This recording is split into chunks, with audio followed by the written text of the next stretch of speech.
On poursuit ces rencontres du office dans ce centre commercial, on l'évoque à présent. Le spectacle Les ailes du désir au théâtre du chien qui fume, c'est à 17h30 et nous sommes avec Vanessa F. Cicaldi. Bonjour. Bonjour. Vous êtes comédienne, on vous retrouve dans ce spectacle qui est une adaptation.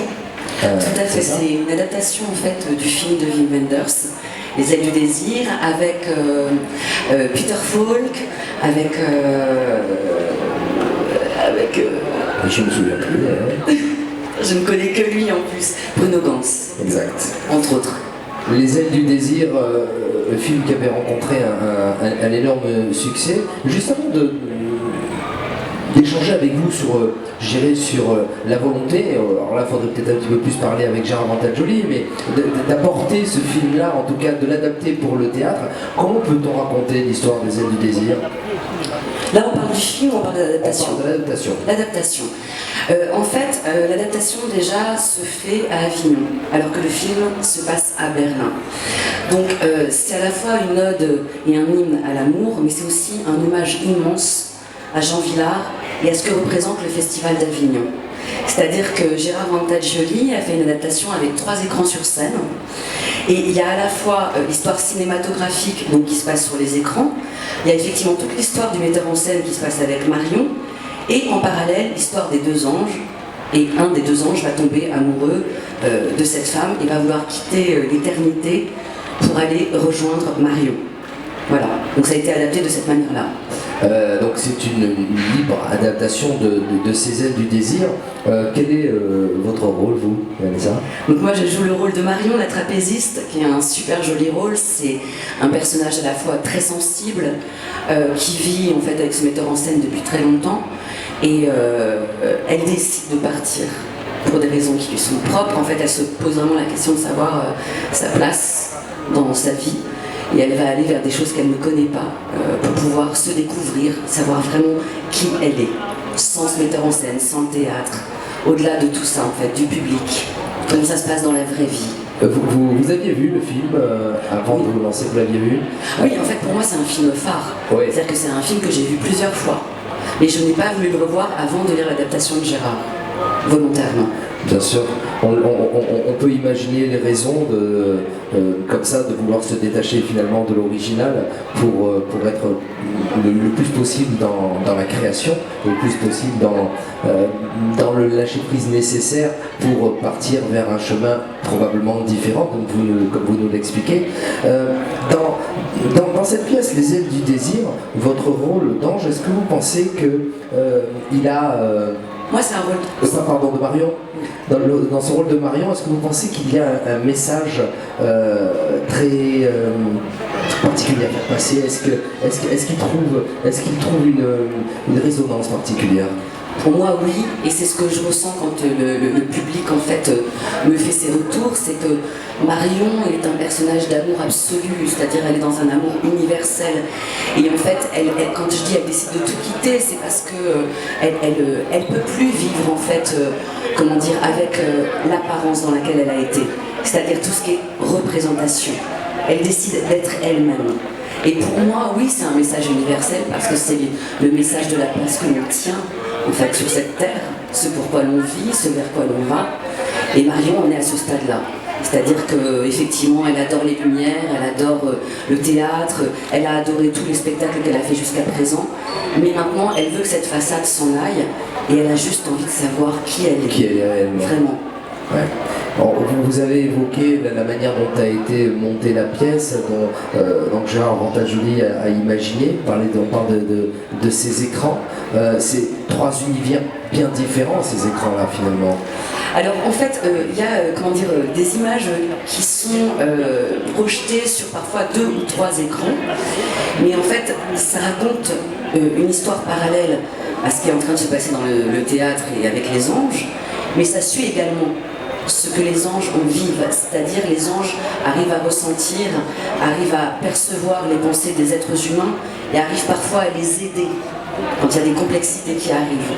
Ça raconte ça, ça raconte aussi un peu ce qu'était la vie de Marion avant, en tout cas ça crée une ambiguïté vis-à-vis de ça. Ça raconte aussi comment le metteur en scène arrive à Avignon. Donc voilà, et en fait, c'est assez joli parce que c'est très élégant la manière dont c'est fait. Et on est à la fois, c'est-à-dire sur ces images, mais on passe très facilement des images à ce qui se passe sur scène. Voilà, c'est fait de manière très raffinée, très poétique. Est-ce que vous avez échangé avec Gérard Rantagioli? Est-ce que vous savez pourquoi il a eu envie d'abord d'adapter Les Ailes du désir, et pourquoi il a pris ce chemin-là? Pourquoi il n'a pas décidé d'adapter de manière un petit peu plus classique, un peu plus traditionnelle peut-être? Quelle a été sa démarche, vous savez ou pas? Alors, je vais vous dire mon ressenti, comme j'ai travaillé avec lui. En fait, Gérard Rantagioli est un être extrêmement poétique et fin. Et je pense que dans la psychologie des personnages des Ailes du désir, il pouvait faire passer en fait un message fort aussi par rapport au théâtre. Il faut savoir que Gérard Rantagioli, ça fait quand même depuis 1982 qu'il dirige avec sa femme le théâtre du chien qui fume. Donc en fait, il a commencé, enfin je veux dire comme Gélas avec le chêne noir et tout ça. Comme ça, bien sûr. C'est un pionnier. Il a duré. Il est encore là.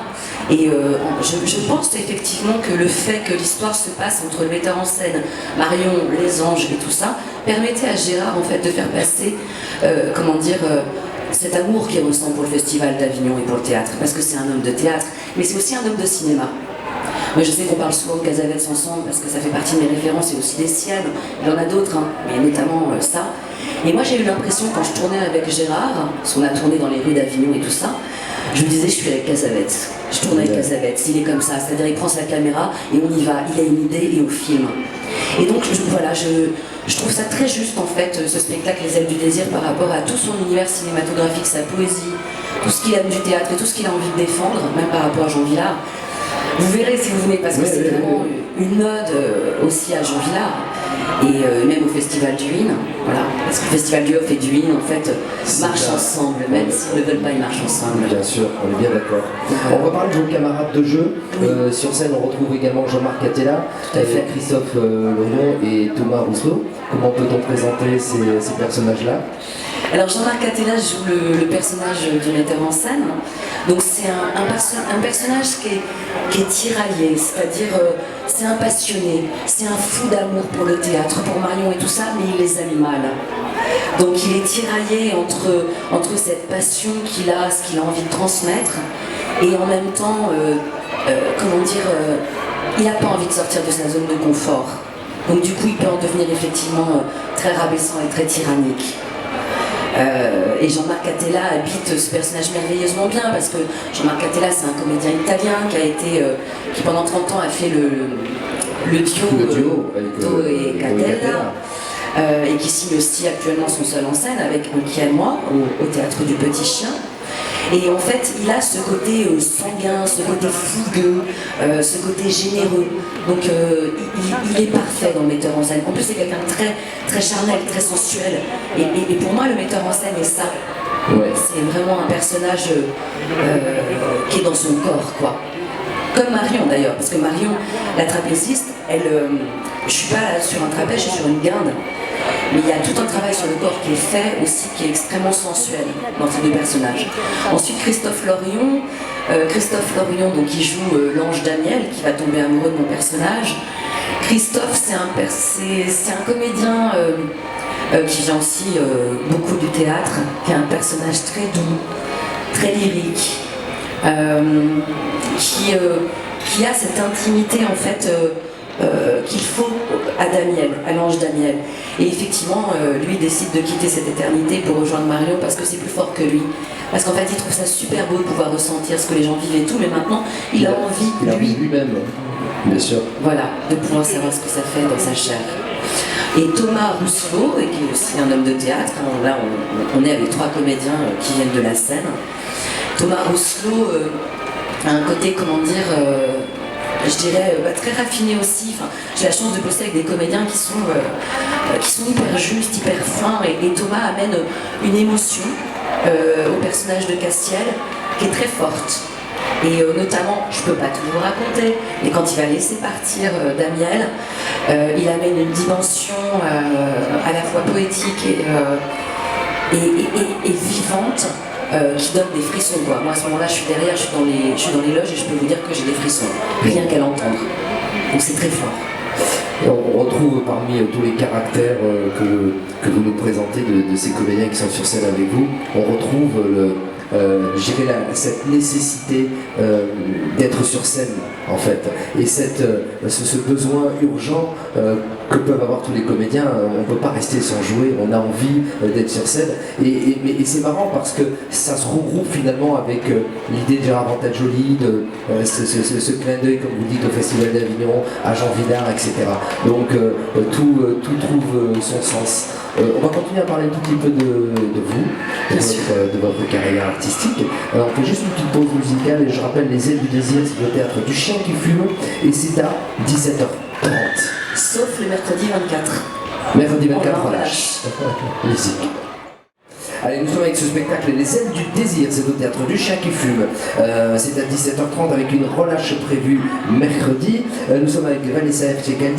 On a évoqué le contenu de ce spectacle, la direction artistique de Gérard Vantaggioli, la mise en scène, sa volonté de ne pas faire un copier-coller de cette histoire, mais de s'en inspirer. On le disait, on retrouve les clins d'œil au Festival d'Avignon, à Jean Vilar. On va pas en dire plus, on va vraiment vous laisser inviter les spectateurs à venir vous retrouver sur scène parce que c'est là que ça se passe. Parlons un petit peu de vous. Je sais que c'est pas toujours un exercice hyper simple, mais qu'est-ce que vous avez fait pour arriver jusqu'ici, jusqu'à chez nous, jusqu'à Gérard. Ouais, jusqu'à chez Gérard, ouais.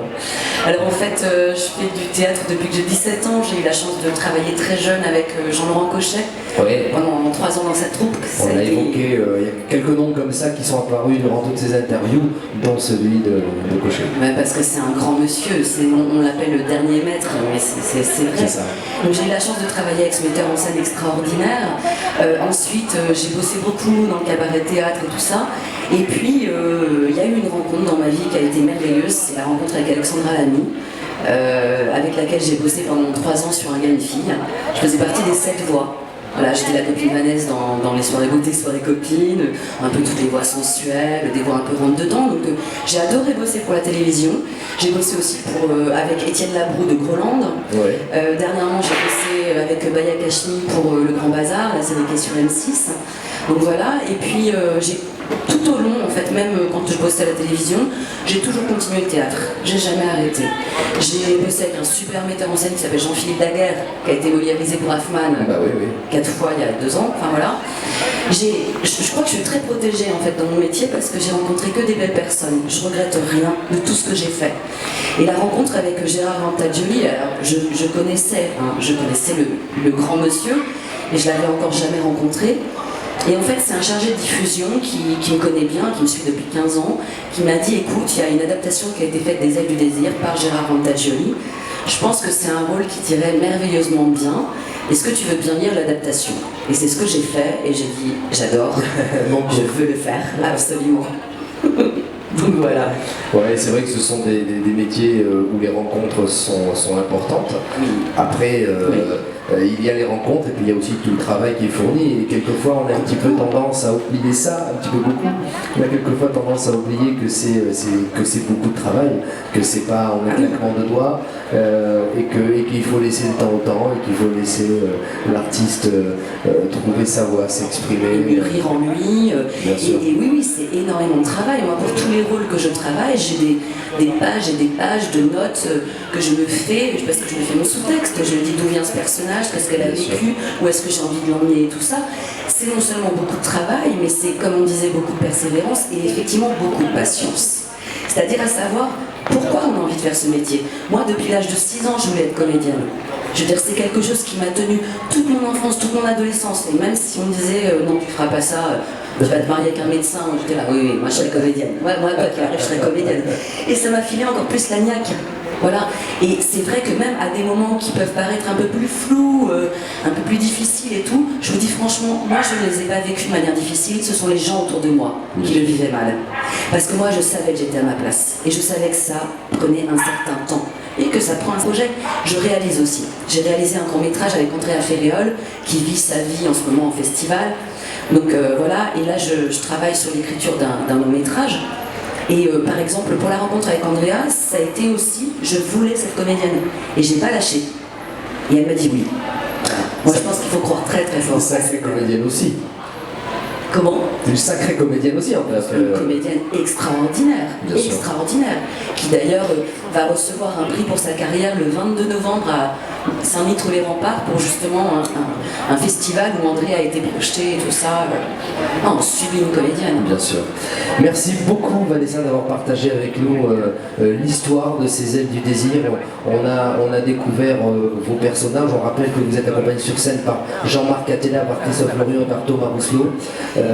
Que c'est une adaptation très originale des ailes du désir réalisée par l'adaptation par Gérard Rantel-Joly et qu'on vous retrouve au Théâtre du Chien qui fume avec une relâche le mercredi. Le mercredi. Bonne fin de festival. Je vous remercie. Et puis, comme je dis, prenez du plaisir et donnez-en. Toujours.